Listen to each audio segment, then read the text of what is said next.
الحمد لله رب العالمين والصلاة والسلام على نبينا محمد وعلى آله وصحبه أجمعين. இன்று நாங்கள் الأشعرية نشأتها وتطورها ومخالفاته الشرعية என்ற தலைப்பிலே அஷ்அரியாக்களும் தோற்றமும் வளர்ச்சியும் முரண்பாடுகளும் என்ற தலைப்பிலே இன்று நாங்கள் அவர்களுடைய முரண்பாடுகள் பற்றி நாங்கள் பார்ப்போம். முதலாவதாக லா இலாஹ இல்லல்லாஹ் என்ற அந்த கலிமத்து தௌஹீதுக்கு அஷ்அரியாக்கள் என்ன விளக்கம் கொடுத்திருக்கிறார்கள் என்பதை நாங்கள் பார்ப்போம். அதற்கு முதல் அஹ்லுஸ் சுன்னாக்கள் அத்தௌஹீத் என்பதற்கு என்ன விளக்கத்தை வழங்கியிருக்கிறார்கள் என்பதை நாங்கள் முதலில் பார்ப்போம். முதலாவதாக அஹ்லுஸ் சுன்னாக்கள் தௌஹீதை மூன்றாக பிரிக்கிறார்கள். தௌஹீதுல் ருபூபிய்யா, தௌஹீதுல் உலூஹிய்யா, தௌஹீதுல் அஸ்மாஇ வஸ்ஸிஃபாத். தௌஹீதுர் ருபூபிய்யா என்றால் இந்த வானம் பூமி பிரபஞ்சத்தை படைத்தவன் இறைவன் மட்டும்தான், அல்லாஹ் மட்டும்தான் என்று நம்புவது. இது தௌஹீதுர் ருபூபிய்யா. இதிலே முஸ்லிம்களுக்கும் கிறிஸ்தவர்களுக்கும் யூதர்களுக்கும் உடன்பாடு இருக்கிறது. ஏனென்றால் இவர்கள் எல்லோரும் அல்லாஹ் தான் படைத்தவன், இந்த பிரபஞ்சத்தை படைத்தான் என்று நம்புகிறார்கள். அதே போன்று மக்காவிலே ஜாஹிலியாக்களிலே இஸ்லாம் வருவதற்கு முன்பிருந்த முஷ்ரிக்கீன்களும் இந்த வானம் பூமியை படைத்தது அல்லாஹ் தான் என்று நம்பினார்கள். மன் ஹலக்க சமாவாத்தி வல் அர்த் லயகுலுன் அல்லாஹ். நீ நபியே, நீ அவர்களுக்கு வானம் பூமியை யார் படைத்தவர் என்று கேட்டால் அவர்கள் அல்லாஹ் என்று சொல்வார்.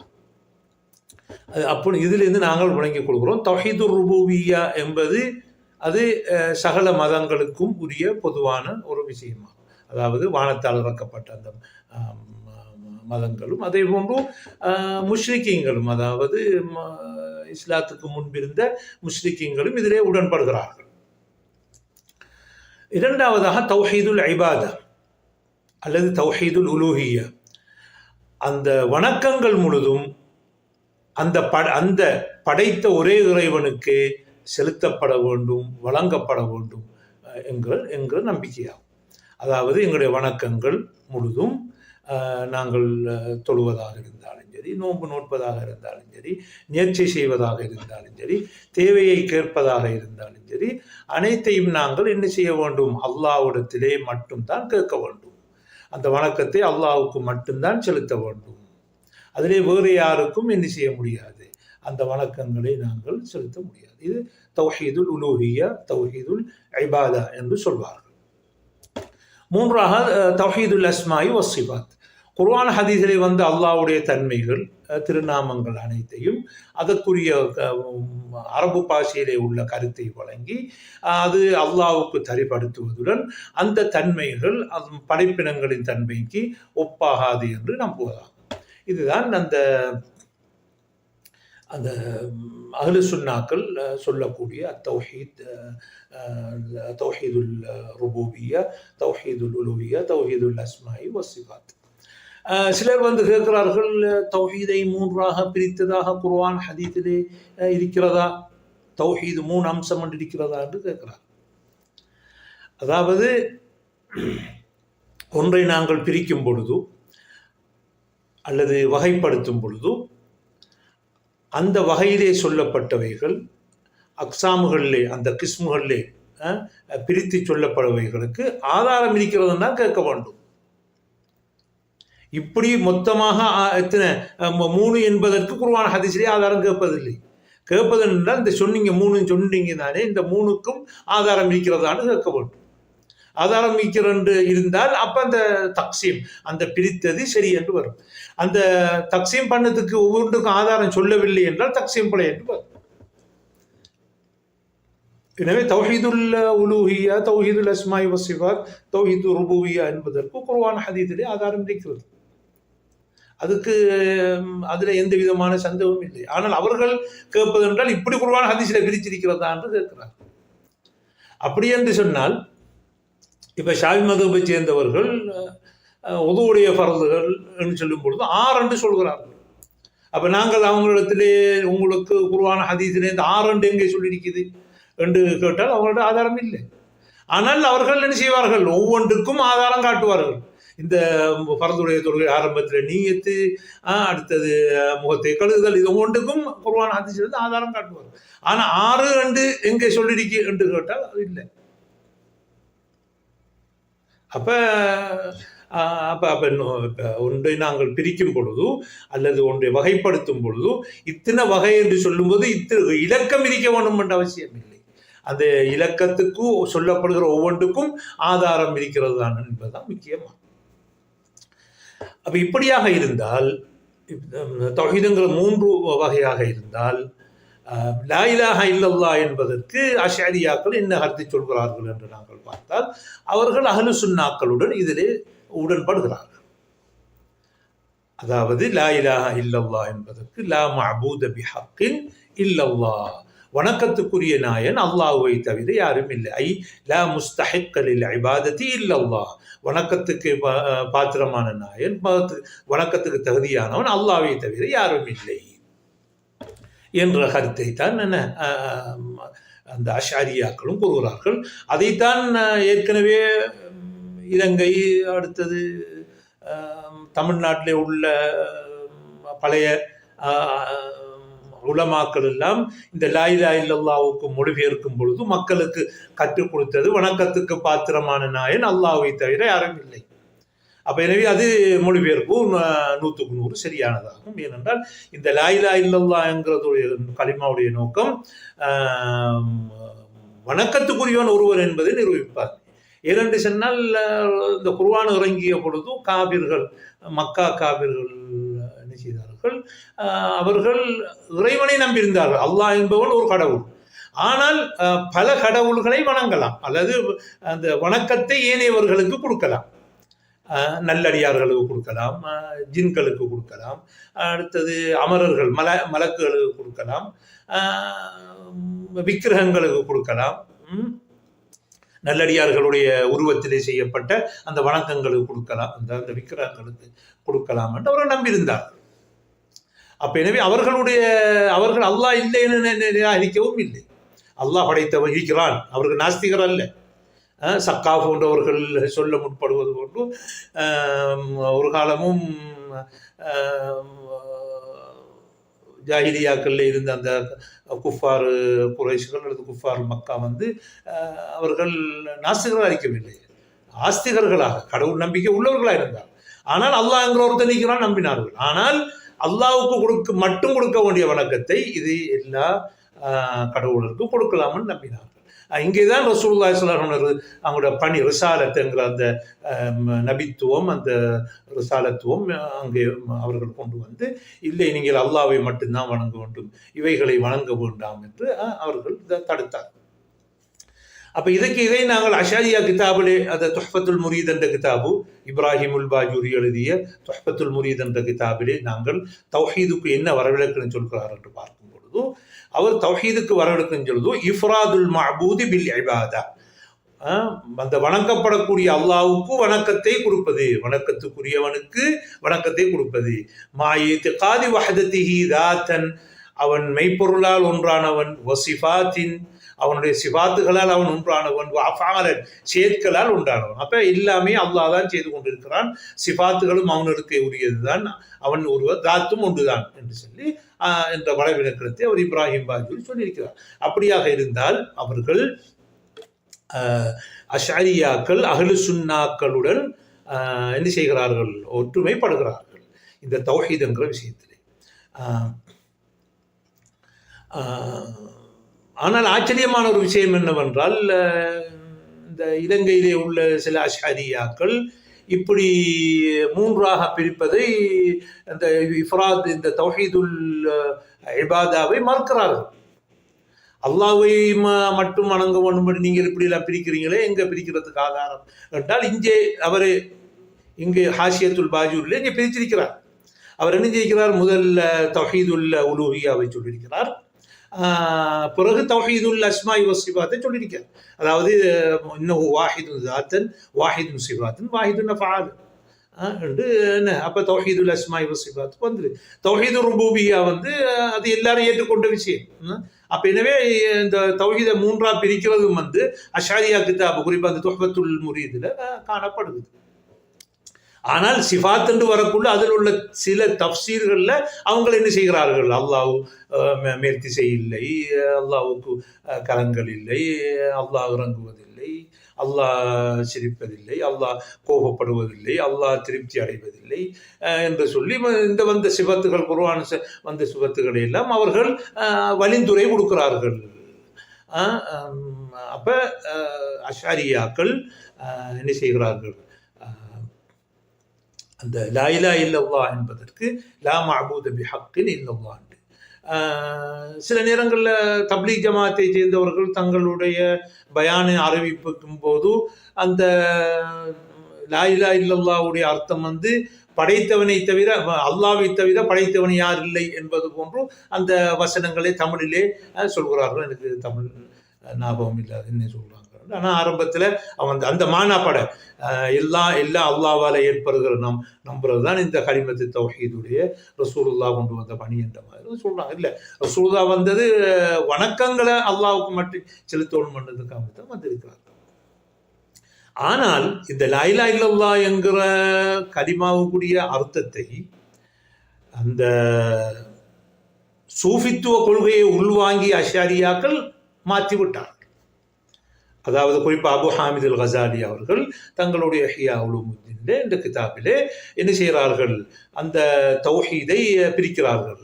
தௌஹீதுல் அவாம், பொதுமக்களுக்குரிய நம்பிக்கை, அதுதான் லா மஅபூத பிஹக்கின் இல்லல்லாஹ், அதாவது வணக்கத்துக்குரிய நாயின் அல்லாஹை தவிர இல்லை. அடுத்தது மூன்றாவது தௌஹீதுல் ஹவாஸ், அது லா ஃபாயில இல்லல்லாஹ், அல்லாஹ்வை தவிர செய்பவன் ஒன்றும் இல்லை, ஒருத்தரும் இல்லை.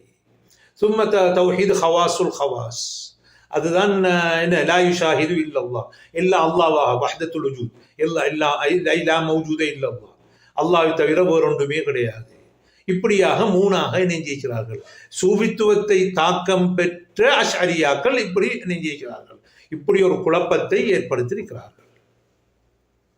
அப்ப எனவே அந்த விஷயத்திலே என்ன செய்கிறார்கள்?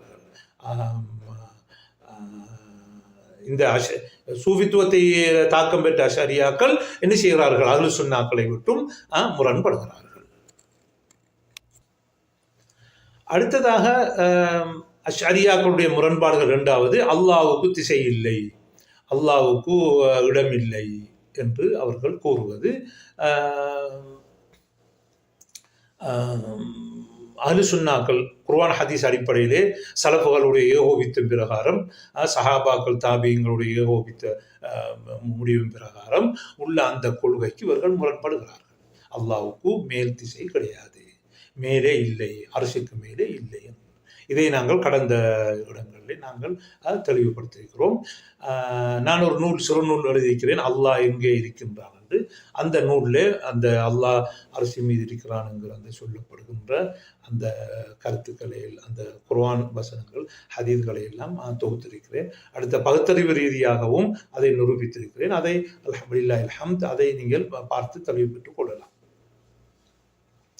அப்போ நான் முன்பு சொன்னது பிரகாரம் அப்போ குர்ஆன்லையும் ஹதீஸிலையும் சஹாபாக்கள் தாபியங்கள் எல்லாம் மேல் திசை என்று இருக்கும் பொழுதுதான் முதலாக அல்லாஹ் எங்கு நிறைந்தவன் என்று ஜஹ்மு பின் சஃப்வான் சொன்னார். அடுத்தது முஅத்தஸிலாக்கள் அல்லாஹ் தஆலா பிரபஞ்சத்துக்கு உள்ளேயும் இல்லை வெளியேயும் இல்லை என்று சொன்னார்கள் என்கிற அந்த வரலாற்றை நான் உங்களுக்கு முன்பு சொல்லியிருக்கிறேன். அதை மீண்டும் ஒருக்காக கேட்டு அறிந்து கொள்ளுங்கள். அடுத்தது அஷ்அரியாக்காரர்கள் அல்லாஹ்வுக்கு இடம் இல்லை என்ற ஒரு கோஷத்தை போடுவார்கள். அல்லாஹ்வுக்கு திசையும் இல்லை, இடமும் இல்லை. இது ஒரு மூடலான வாதம். அல்லாஹ்வுக்கு இடம் இல்லை என்றால் பிரபஞ்சத்துக்குள்ளே எங்கேயாவது ஒரு இடத்தை பிடித்து கொண்டிருக்கிறானா? இல்லை. அப்படி அதான கருத்தாக இருந்தால் அல்லாஹ்வுக்கு இடம் இல்லை என்பது, பிரபஞ்சத்திலே ஒரு இடத்தை எடுக்கவில்லை என்றால் அது கலாம் சஹீஹ்.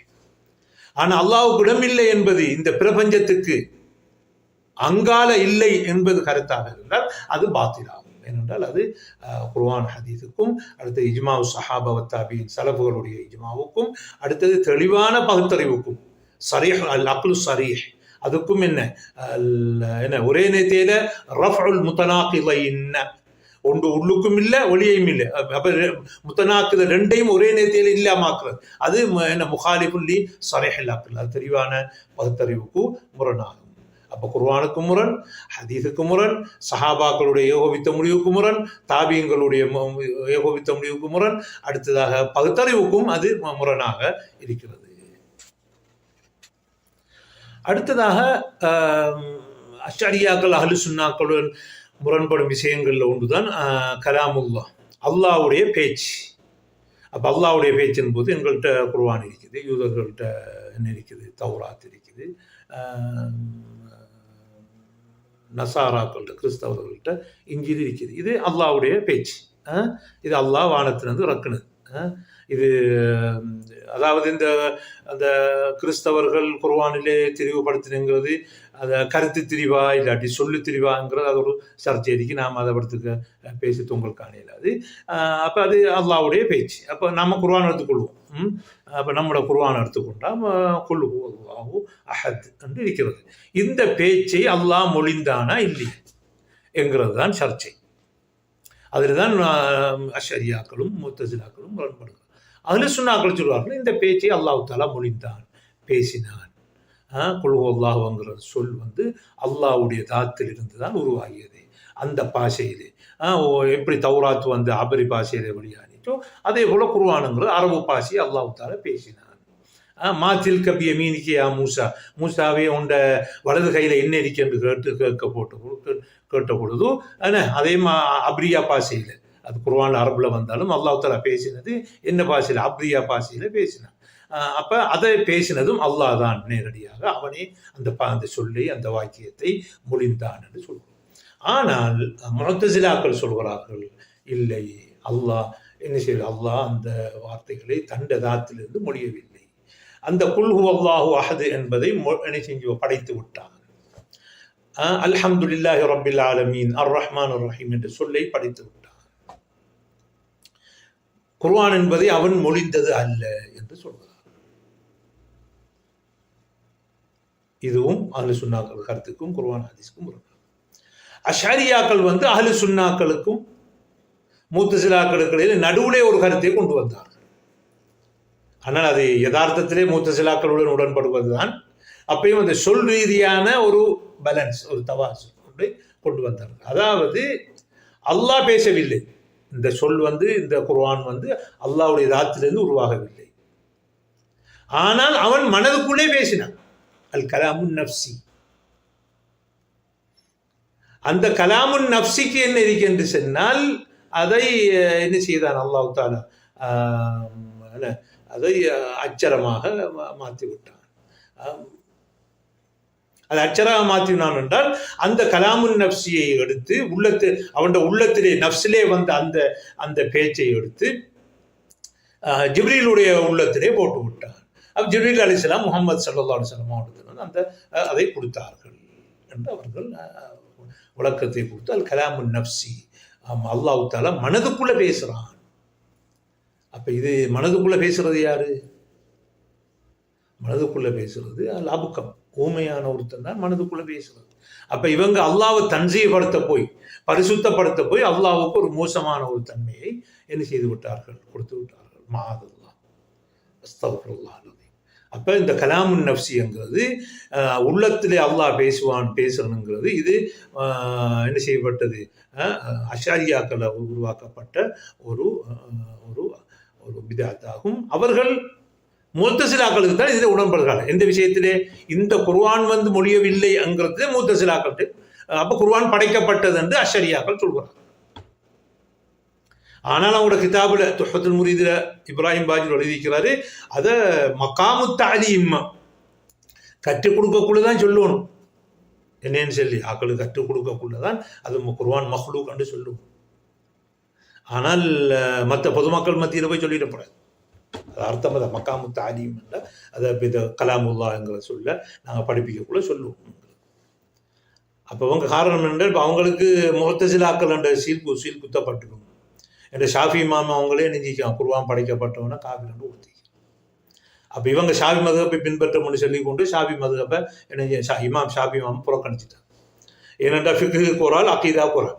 அகீதாக்கு அஷ்அரி, இமாம் அஷ்அரி. ஆனால் இமாம் அஷ்அரி தொடர்பு இல்லை, இவங்க சொல்கிற விஷயத்துக்கெல்லாம். ஆனால் நசாராக்கள் சொல்கிற மாதிரி நாங்கள் என்ன இயேசுநாதரை பின்பற்றம், அவர் தான் எங்களுக்கு அல்லாஹ்வுடைய மகன் சொல்கிறேன். அவர் சொன்னியா? இல்லை. அது மாதிரி தான் இந்த அஷாரியாக்கள் இமாம் அஷரி சொல்லாத இமாம் அஷரி சொன்னதாக சொல்லி நாங்கள் அஷாரியுடைய பிள்ளைகள், அஷருடைய ஆதரிப்பவர்கள் என்று சொல்கிறோம்.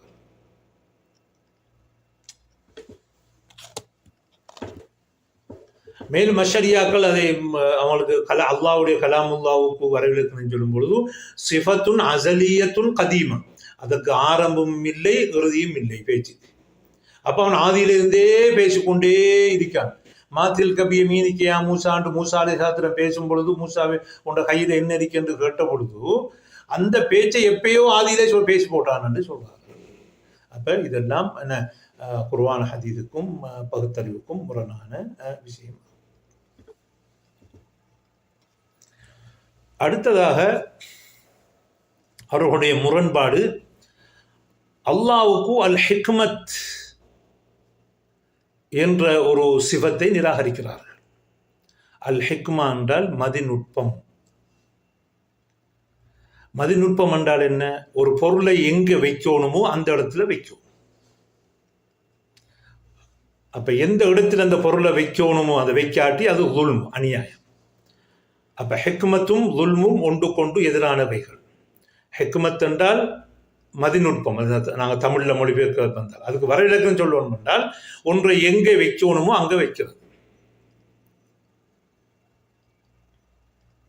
ظுல்மு என்று அநியாயம் என்று சொன்னால், ظுல்ம் என்று சொன்னால் ஒன்றை அதற்குரிய இடமில்லாமல் வேறொன்றுக்கு வைப்பது. இப்பொழுது எனக்கு விசுவாசமான நண்பர்கள் இருக்கிறார்கள், எனக்கு எதிரிகளும் இருக்கிறார்கள் என்று வைத்துக் கொள்வோம். இப்போ நான் என்ன செய்கிறேன் என்றால், என் எதிரிகளுக்கு நான் வேண்டி இல்லா உதவியையும் செய்வது, எனது நண்பர்களுக்கு நான் ஒன்றுமே செய்வதில்லை. அப்போ என்ன அப்போ இந்த ஹிக்மத் இல்லை. இப்போ இந்த இடத்துல ظுல்மா, நான் முறைக்கு என்ன செய்யணும்? எனக்கு விசுவாசமான எனது நண்பர்களுக்கு தான் நான் உதவி செய்யணும். அதை விட்டு போட்டு நான் என்ன செய்கிறேன்டா என் எதிரிகளுக்கு செய்கிறது. அப்படி அது வந்து ஹிக்மத்துக்கு முரண். அப்ப இவங்க என்ன செய்யறாங்க என்றால் ஹிக்மத் என்ற சொல்லை அல்லாஹ்வுக்கு நிராகரிக்கிறார். அப்ப நிராகரிச்சு போட்டு என்ன சொல்றாங்க என்றால், அவங்க ஆக உலகத்திலே எவன் தக்குவா கூட இருக்கிறானோ அவனை தூக்கி நரகத்தில் அல்லாஹ் போடையிலும், ஆக உலகத்திலே ஆக கெட்டவனை பிடிச்சி சுவர்க்கத்துக்கு அனுப்பிடும். ஏனென்ற ஹிக்மத் இல்லை தானே. ஹிக்மத்தை அல்லாஹ்வுக்கு மதிநுட்பம் இல்லை என்றால், அப்ப அதிலிருந்து அவங்க எடுத்த முடிவென்ன என்றால், அல்லாஹ் விரும்பினால் என்ன செய்ய முடியும்? உலகத்திலே ஆக கெட்டவனை எடுத்து சுவர்க்கத்துக்கு போடுவது, ஆக நல்லவனை எடுத்து நரகத்துக்கு போடுவது என்று இந்த அஷாரியாக்கள் சொல்கிறார்கள். ஏன் காரணம்? அவங்க அல்லாஹ்வுக்கு ஹிக்மத்து என்ற சொல்லி நிராகரித்ததுனால். அப்போ குர்ஆனிலே என்ன அல் ஹக்கீம் என்று வந்திருக்கிறது. கிட்டத்தட்ட 30-35 இடங்களில் வருகிறது. அல்லாஹ் தஆலா ஹக்கீம் மதிநுட்பம் உள்ளவன் என்று சொல்லி அதை எல்லாத்தையும் தீர்ப்பளிப்பவன் என்று என்ன செய்கிறார்கள்? அதை வழிந்துரை செய்கிறார்கள். ஹக்கீம் என்றால் ஹாக்கிம், தீர்ப்பளிப்பவன், மதிநுட்பவன் இல்லை என்று தாவல் செய்கிறார்கள். அப்ப இப்படி ஆக நல்லவனை பிடிச்சி சுவர்க்கத்துக்கும், நல்லவனை எடுத்து நரகத்துக்கும், கெட்டவனை பிடித்து சுவர்க்கத்துக்கும் போடலாம் என்பதற்கு அவங்க சொல்லக்கூடிய ஆதாரம் என்றால் ஃபஆலுல் லிமா யுரீத், அல்லாஹ் தஆலா நாடியதை செய்யக்கூடியவன். அப்ப நாடுனான் என்றால் போடுவான் என்று சொல்வார். ஆனால் இந்த ஆயத்துக்குரிய விளக்கம் பிழை. ஃபஆலுல் லிமா யுரீத் என்றால் நினைத்ததை முடிப்பவன் என்று சொன்னால் அவன் செய்ய போறதை யாரும் தடுக்க இயலாது. இப்ப ஃபஆலுன் செய்பவன், லிமா யுரீத் நினைப்பதை, அதாவது நாடியதை. அப்ப நினைத்ததை முடிப்பவன் என்றால் அதை தடுப்பதற்கு யாராலும் முடியாது. நல்லவனை பிடிச்சி நரகத்தில் போடுறதும் இல்லை, கெட்டவனை பிடிச்சி சுவர்க்கத்தில் போடுறதும் இல்லை. இவங்க வழங்குற மாதிரி. அப்போ எனவே இந்த விஷயத்திலையும் என்ன செய்கிறார்கள்? அஹ்லு சுன்னாக்களுக்கும் குர்ஆன் ஹதீஸுக்கும் அஷ்அரியாக்கள் முரண்படுகிறார்கள். அடுத்ததாக அவர்களுடைய முரண்பாடு என்றால் அஸ்ஸபபிய்ய யுன்கிரூன தபாயல் அஷ்யா. இந்த வஸ்துக்களிலே உள்ள இயற்கையான சக்தியை நிராகரிக்கிறார்கள். அதாவது இந்த கத்தியை எடுத்துக்கொண்டால் அவர்கள் சொல்கிறார்கள், கத்தி என்பது அறுக்கக்கூடிய சக்தி அது அறவே கிடையாது. அப்ப நாங்கள் கத்தியை வச்சு வெட்டக்குள்ள வெட்டுப்படுது, அந்த வைக்கிற டைமுக்கு அல்லாஹ் வெட்டுறான். கத்திக்கு எந்த சக்தியுமே கிடையாது. இப்ப நெருப்பு இருக்குது, நெருப்புல கையை வச்சோன்னு சுடுறோம் தானே, நெருப்பு சுடல, நெருப்புக்கு சுடுற சக்தி ஒன்றுமே அதுல கிடையாது. அது அந்த படுற டைமுக்கு அல்லாஹ் சுடுறான் என்று சொல்றாரு. அப்படித்தான் எல்லாத்தையும் உலகத்தில் இருக்கிற எல்லாத்தையும் அப்படித்தான் சொல்றாங்க. அப்ப நெருப்புக்கு அறவே கிடையாது. அப்ப ஏன் சுடுவதென்றால் அது நெருப்புல இருக்கிற சூட்டின் காரணமா இல்ல, அந்த டைமுக்கு அந்த கையும் போன டைமுக்கு அல்லாஹ் சுடுறான், அந்த சூட்டை ஏற்படுத்துகிறான். அப்ப இவங்க என்ன அல்லாஹ்வுக்கு முழு குதுரத்தும் இருக்கு என்று சொல்ல போய் அந்த அல்லாஹ் செஞ்ச ஒரு ஒரு ஒரு ஒரு உலக நியதியை என்ன செய்கிறார்கள், அல்லாஹ் ஏற்படுத்திய அந்த உலக தபியாவை என்ன செய்கிறார்கள், நிராகரிக்கிறார்கள். அஹ்லு சுன்னாக்கள் என்ன சொல்கிறான் என்றால் அல்லாஹ் தஆலா ஒவ்வொன்றிலையும் என்ன செஞ்சிருக்கிறான், ஒரு இயற்கையான ஒரு சக்தியை வைத்திருக்கிறான். அதில் அல்லாஹ் தஆலா அந்த சக்தியிலே வேலை, தண்ணியை குடிச்சா தாகம் தீரும், சாப்பிட்டா பசி போகும், கத்தியால வெட்டுனா என்ன செய்யும், வெட்டுப்படும், நெருப்பு சுடும். அது அல்லாஹ் தஆலா அந்த சக்தியை அதுல வச்சிருக்கிறான், அந்த சக்தியை அவன் வச்சிருக்கிறான். ஆனா இவர்கள் வைக்கவில்லை. இவர்கள் சொல்வது குர்ஆனுக்கு முரணாகும்.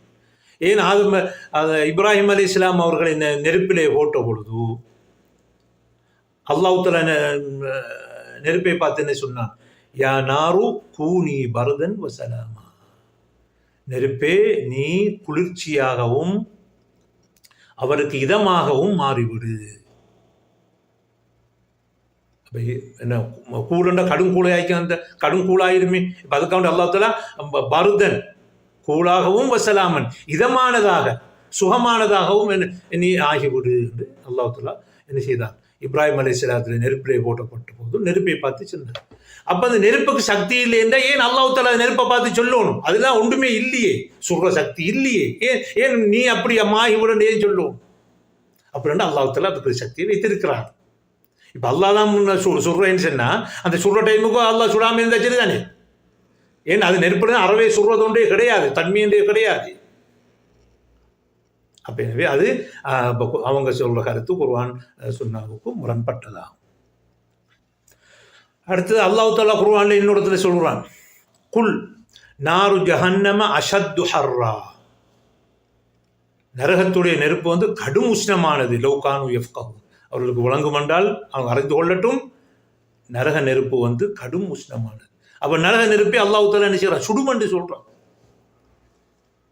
அப்ப இங்க அல்லாஹ் தஆலா என்ன செய்யறான், அந்த நெருப்புக்கு சுடும் சக்தியை கொடுத்திருப்பதாக அல்லாஹ் தஆலா இங்க சொல்றான். அப்ப எனவே இந்த முத்தஸிலாக்கள், இந்த அஷரியாக்களுடைய இந்த கூற்று வந்து என்ன, இந்த தெளிவான குர்ஆனுக்கு முரணாகும்.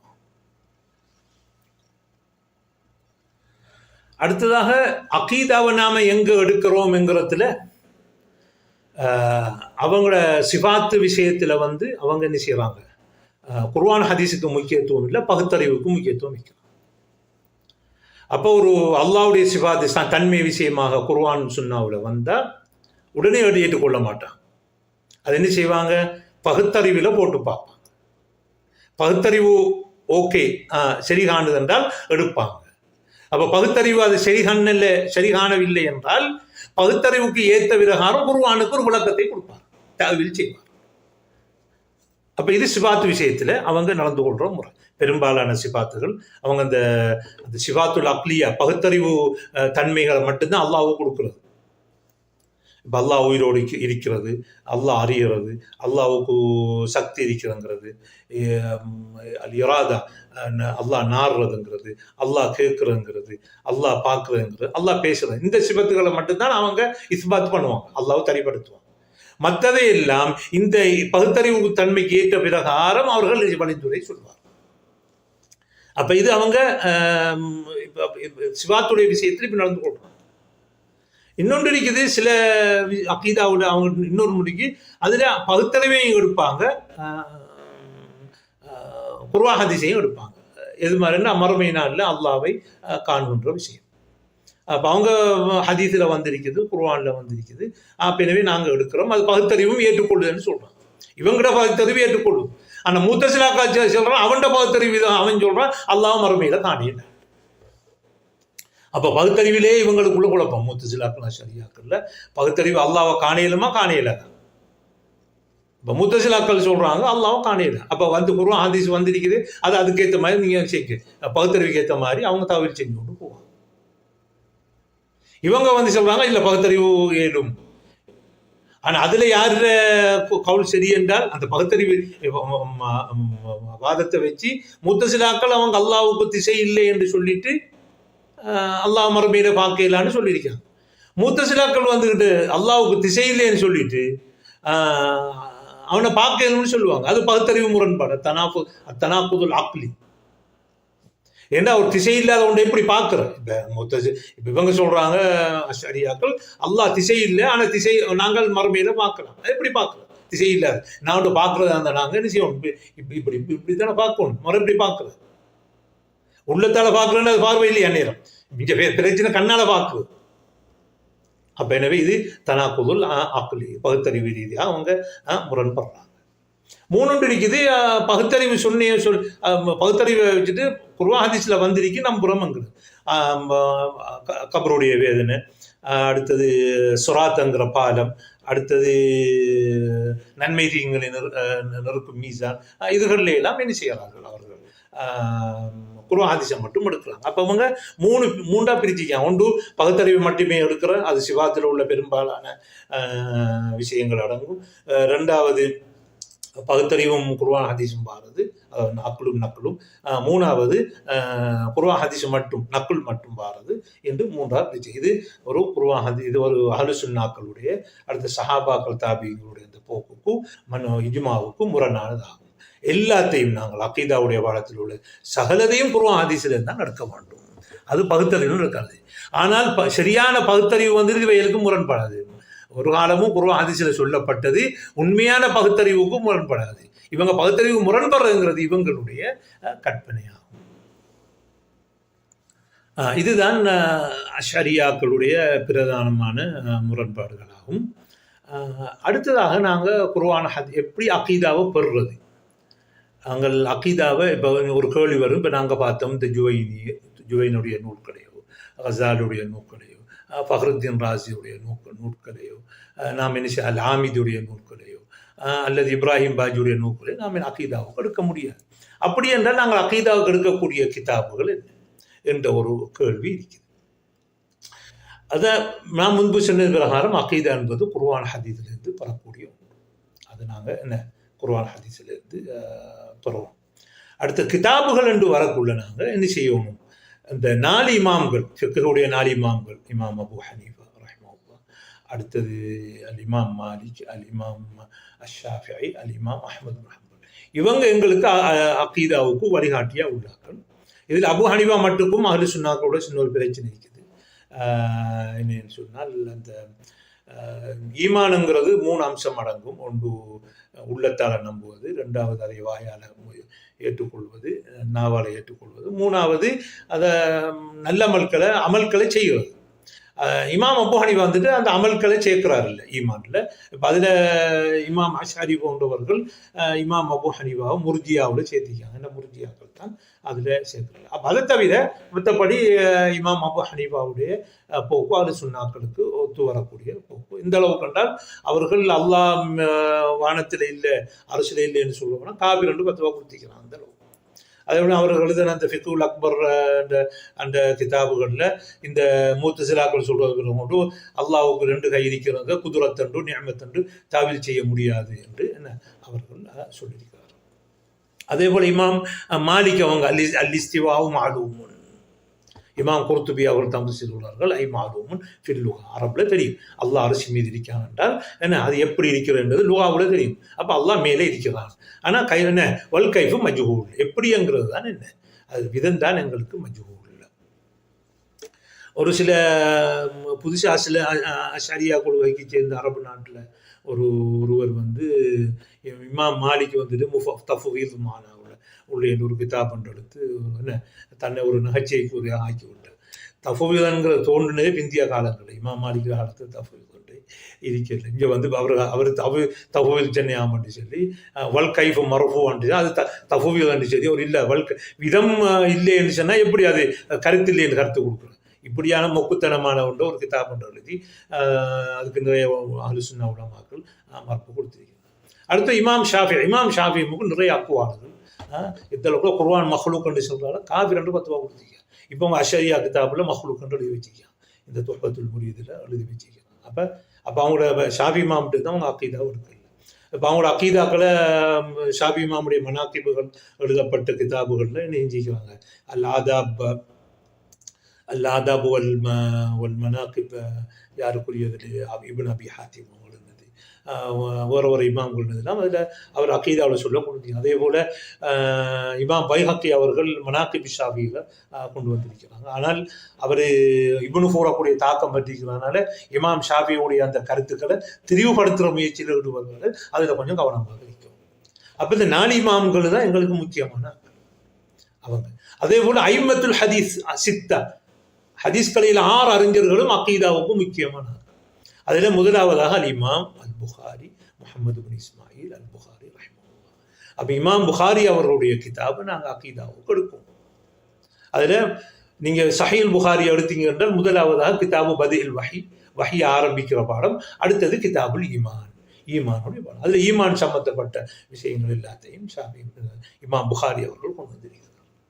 அடுத்து நீங்கள் இறுதியாக போனீங்கன்னு சொன்னால் அந்த கிதாபுல் ஆக கடைசியில் கிதாபு தௌஹீத் என்று அதிலே தௌஹீது சம்பந்தப்பட்ட விஷயங்கள், அல்லாஹ்வுடைய தாத்து சிபாத்தோடு சம்பந்தப்பட்ட விஷயங்களை கொண்டு வந்து சில நுஸ்காக்கள்ல கிதாபு தௌஹீத் வர் ரத் அலல் ஜஹ்மியான்னு இருக்குது. அது ஜஹ்மியாண்டு யாரு? ஜஹ்மியாக்களுக்கு மறுப்பு கொடுத்தல், தௌஹீதும் ஜஹ்மியாக்களுக்கு மறுப்பு கொடுத்தல் என்றதில் என்று இருக்குது. அப்போ அதில் என்ன செய்கிறாங்க, அந்த சிவா அல்லாஹ் அரசு மீது இருக்கிறான்னு சொல்லி இமாம் புகாரி அவங்க தன் சஹீஹ்களை என்ன செய்ய அதுக்கு ஒரு தனியாக ஒரு பாபண்டு போட்டு கால முஜாஹித் இர்தஃபா, இஸ்தவாவுக்கு மேலே இருக்கிறான் என்ற அர்த்தம். முஜாஹித் வந்து அபுல் ஆலியா சொல்லியிருக்கிறாரு, இர்தஃபா முஜாஹித் சொல்லியிருக்கிறாரு அலா மேலே இருக்கிறான் என்று கொண்டு வந்திருக்கிறார். ஆனால் புகாரியை வருஷம் என்ன செய்கிறாங்க, அதை ஓதி பரக்கத்து போடுறாங்க. அது முதலாக பிதாத். உனக்கு புகாரி பரக்கத்து போடுறது இல்லை, அதை நம்பிக்கைக்கு எடுத்து செயல்படுத்தும். ஆனால் இவங்க இந்த இமாம் புகாரி அழகா போட்டு அதில் உள்ள ஹதீஸ் எல்லாம் கொண்டு வந்திருக்கிறாங்க, அல்லாஹ் மேலே இருக்கிறாங்க. ஆனால் அதுகள்லாம் அவங்க எடுக்கிறதில்லை. ஏன் இத்தபியூனாகுவாகும், தங்களோட மனோ இச்சைத்தான் பின்பற்றுகிறார்கள். அடுத்த இமாம் முஸ்லிம் அவங்களோட சஹீ முஸ்லிமில் கிதாபுல் ஈமான் என்று அதில் எங்களோட அக்கீதாவை நாங்கள் எடுக்கணும். அதே போல் சுனன் அபீ தாவூதில் கிதாபு சுன்னா என்ற ஒரு பாடம் ஒன்று இருக்கு. கிதாபுல் அக்கீதா, கிதாபு சுன்னா என்றால் மாக்கான அலைஹி ஸலஃப் மினல் இஅ்திகாதாத், அதை கொண்டு வரதான் அஸ்ஸுன்னாங்கிறதுடைய வரவிலக்கணம் இந்த இடத்துல. அதேபோல் இமாம் அஹ்மது பின் ஹம்பல் ரத் அலல் ஜஹ்மியா என்ற கிதாபு எழுதியிருக்காங்க. அடுத்தது முஹம்மது பின் நஸ்ர் அல் மர்வசி அவர்கள் எழுதின கிதாபு சுன்னா இருக்குது. இப்படி நிறைய கிதாபுகள் என்ன அஹ்லு சுன்னாக்களுடைய கிதாபுகள் இருக்குது. நாம் இல்முல் கலாமுடைய கிதாபை நோக்கி ஜுவைனுடைய கிதாபையோ கசாலியுடைய கிதாபையோ அல்லது ஃபஹ்ருத்தீன் ராஸியுடைய கிதாபையோ ஆமீதுடைய கிதாபையோ இப்னு இஸ்ஸுத்தீன் அப்துல்லுடைய கிதாபையோ நாம போகவில்லை. இதெல்லாம் இல்முல் கலாமில் வந்து என்ன ஃபெலோஷிப்பில் தாக்கம் பெற்ற ஆக்கள் அதுகளெல்லாம் நாங்கள் என்ன செய்ய முடியாது, அதெல்லாம் எடுக்க முடியாது. அடுத்து இமாம் புகாரிக்கு ஒரு கிதாபு ஹல்க் அஃஆலுல் இபாத், அதில் எவன் அல்லாஹ் அரிசி மீது இல்லைன்னு சொல்கிறானோ அவன் காவிரன்னு சொன்ன உலமாக்களுடைய கருத்துக்களை எல்லாம் இமாம் புகாரி கொண்டு வந்திருக்கிறாங்க. ஆனால் இமாம் புகாரியை கிதாப் எடுத்து என்ன செய்கிறாங்க, பரக்கத்து பெறுறாங்க. அடுத்ததாக நிறையாக ஒரு பிரச்சனை என்னன்னு சொன்னோடனே இந்த அஷாரியாக்கள், அஷரிய சிந்தனையை பெற்ற உலமாக்கள் தப்சீர்கள், அடுத்த ஹதீதுக்கு விதிமுறை எழுதியிருக்கிறார்கள். இதை எவ்வாறு நடந்து கொள்வது என்கிறது ஒரு ஒரு கேள்வி. இப்போ தப்சீர் அடுத்த பகுதியில் அகீதா விஷயங்களை நாங்கள் கிதாபு தபரி, தப்சீர் தபரியை எடுக்கணும், தப்சீர் இப்னு கசீர், இது ரெண்டும் முக்கியமான தப்சீர். நாங்கள் அகீதா விஷயங்கள்ல மற்ற விஷயங்கள் எல்லாம் என்னென்னு பார்க்கணும். ஃபஹ்ருத்தீன் ராஸியோட தப்சீருல் கபீர் அல்லது மஃபாத்திஹுல் கைபிக்கு சிபாத்தில் எடுக்கலாம். அடுத்து ஜமக்ஷரி எழுதின கிதாபுல் கஷ்ஷாப் என்ற ஒரு கிதாப் இருக்குது, அதில் அகீதா சம்பந்தமாக எடுக்கலாம், அதாவது சிபாத்து சம்பந்தம். ஆனால் உஜூஹுல் பலாகாவை பற்றி, பலாகா குர்ஆனுக்கு சம்பந்தமாக அவர் அழகாக எழுதிக்கிறார், அதில் நாங்கள் பிரயோஜனம் பெற்றுக்கொள்ளலாம். அடுத்து பஹ்ருல் முஹீத்திலையும் தாவீல் இருக்குது. இப்படி தப்சீர்களில் நாங்கள் அந்த சிபாத்தோட விஷயத்தை விட்டு போட்டு மற்றதை எடுக்கணும். அதாவது எப்படி ஒரு அன்னம் ஒரு பாலும் தண்ணியும் கலந்திருக்கும் பொழுது தண்ணியை குடிக்காம பாலை குடிக்குமோ, அதே மாதிரி நாங்கள் சிபாத்து விஷயங்களை விட்டு போட்டு நல்ல விஷயங்களை என்ன செய்ய எடுத்துக்கணும். அதே போல் ஷுரூஹுல் ஹதீஸில் ஆக 2 கிதாபும் முக்கியமான கிதாப். யார்? இமாம் நவவி எழுதின ரஹிமஹுல்லா அவர்கள் எழுதிய அல் மின்ஹாஜ் ஃபி ஷர்ஹி முஸ்லிம் இப்னுல் ஹஜ்ஜாஜ் என்று சொல்லி சஹீஹ் முஸ்லிமுக்கு வரணுக்கு எழுதிக்கிறாங்க, விரிவுரை எழுதிக்கிறாங்க. அந்த விரிவுரையில் அவங்க சொல்கிறாங்க 2 மதுஹப் இருக்குது, மதுஹபு சலப், மதுஹபுல் ஹலஃப், முன்னோர்கள் பின்னோர்கள் என்று சொல்லி. அவன் மதுஹபு சலப் மிருகாரம் பிரச்சனை, மதுஹப் ஹலம்னு தாவீலெல்லாம் கொண்டு வருவாங்க. நாம் அந்த தாவீல எடுக்கக்கூடாது. ஏன்னா இமாம் நவவிலே ஏற்பாடு இருந்துச்சுன்னா அவர் அல்லாஹ் தஆலா சிபாத்துகளை இஸ்பாத் பண்ணுறார், அதில் இஸ்திவாவையும் இஸ்பாத்து பண்ணுறார். இப்போ நீங்கள் அவர் ஷர்ஹுல் முஹத்தப் என்ற கிதாப் எடுத்து பார்த்தீங்கன்னா அதில் முகத்திமாவில் அவர் சொல்கிறார், அது அல்லாஹ் அரிசிக்கான்னு நாங்கள் நிச்சயம் ஹக்கீகத்தன் யதார்த்தமாக இருக்கான்னு சொல்லி நிச்சயம் நாங்கள் நம்புவோம். ஆனால் அவர் சொல்கிறாரு முக்ததியாருக்கு மறுப்பு கொடுக்கும் பொழுது தாவில் செய்யலாம்னு இருக்கிறார். அதாவது முஜஸ்ஸிமாக்கள் அல்லாஹ்வுக்கு சடம் இருக்கிறன்னு ஒருத்தன் வரக்குள்ள நாங்கள் அவனுக்கு தாவில் செய்வோம். அப்போ அது தவறான கருத்து. ஏனென்றா அவன் தவறு செய்யலாம், நாம ஒரு தவறை செய்யணுமா? அடுத்தது நாம தாவில் செஞ்சாவில் அந்த முஜஸ்ஸிம் ஏற்றுக்கொள்வானா? அப்போ 2மே நடக்காத விஷயம். அப்போ எனவே தாவில் செய்கிறது அது அவருடைய இமாம் நவவி ரஹிமஹுல்லாஹ் தவறான நிலைப்பாடு. அதே போல தான் ஃபத்ஹுல் பாரிங்கிறது ஆக முக்கியமாக எல்லாரும் பாவிக்கக்கூடிய புகாரிக்குரிய விதிவுரை. அதில் இப்னு ஹஜர் அவங்க என்ன செய்கிறாங்க, முதல் அஜிசாக்களில் அல்லாஹ்வுக்கு திசை இல்லை என்று எழுதி வச்சிருக்கிறாங்க. அதை நாம் எடுக்கக்கூடாது. ஆனால் ஷரஹ் பண்ணக்குள்ள கிதாபு தௌஹீத, இமாம் புகாரியுடைய கிதாபு தௌஹீத வரவிலக்க அதுக்கு ஷரஹ் செய்யும் பொழுதும் அதில் என்ன செய்கிறாங்க, சில இடங்களில் தஃபீத் தாவீலங்காங்க, இன்னொருத்தில் இஸ்பாத் பண்ணுறாங்க. இப்படி முத்தரிப்பு விளங்குதானே? அப்போ எனவே நாம் சிபாத்து விஷயத்தில் இப்னு ஹஜர் ஒரு பக்கம் வைத்து விட்டு வேறே ஹதீஸோடு சம்மந்தப்பட்ட விஷயம், ஃபிக்ஹுல் ஹதீஸோடு சம்மந்தப்பட்ட விஷயம், ரிஜாலோடு சம்மந்தப்பட்ட விஷயத்தில் எடுத்துக்கொள்வோம். எனவே நாங்கள் இந்த விஷயம் எனவே இந்த குத்துபல் நிறைய ஷுரூகள் எழுதுனது எல்லாம் அஷாரிய காலங்கள். அப்போ என்ன இவங்கெல்லாம் அவங்களோட கருத்துக்களை எல்லா இடத்தையும் திணிச்சு வச்சிருக்கிறாங்க. நமக்கு முன்மாதிரி யார் இருந்துச்சுன்னா சஹாபாக்கள், தாபியங்கள், மதுஹபுக்குரிய 4 இமாம்கள் அபு ஹனீஃபா, ஓ மாலிக், ஓ ஷாஃபிஈ, ஓ அஹ்மது பின் ஹம்பல். அடுத்து ஹதீஸ் கலை அறிஞர்களுடைய அவர்கள் இமாம்கள் யார்? இமாம் புகாரி, முஸ்லிம், அபு தாவூத், அத்திர்மிதி, ஒன் நசாயி, இப்னு மாஜா. இவர்கள் எல்லாம் அவங்களோட கிதாபுல இந்த சிவாத்துகள் சம்பந்தப்பட்ட இமாம் திர்மிதி எல்லாம் என்ன செய்யாங்க, தனிய அந்த அகீதாவை பற்றி எல்லாம் பேசியிருக்கிறாங்க. தாவீல் செய்கிறதெல்லாம் வழிகேடு என்று எல்லாம் எழுதிக்கிறாங்க. அதே போல எல்லா இமாம்கள், இந்த 6 இமாம்கள். எனவே இவர்கள் தான் முன்மாதிரி. தவிர ஹதீஸ் கலை என்றா என்னென்னு தெரியாத ஜுவைனியோ, ஹதீஸ் கலை என்னென்னு தெரியாத கசாலியோ நமக்கு முன்மாதிரி அல்ல. அதே எனவே அல்லாஹ் சுப்ஹானஹு வ தஆலா ரசூலுல்லாஹி ஸல்லல்லாஹு அலைஹி வஸல்லம் அவர்கள் கொண்டு வந்த அந்த அக்கீதாவிலே எங்களை மரணிக்க செய்வானாக என்று கேட்டு முடிக்கிறேன். வபில்லாஹி தௌஃபீக். வஸ்ஸலாமு அலைக்கும் வரஹ்மத்துல்லாஹி வபரகாத்துஹு.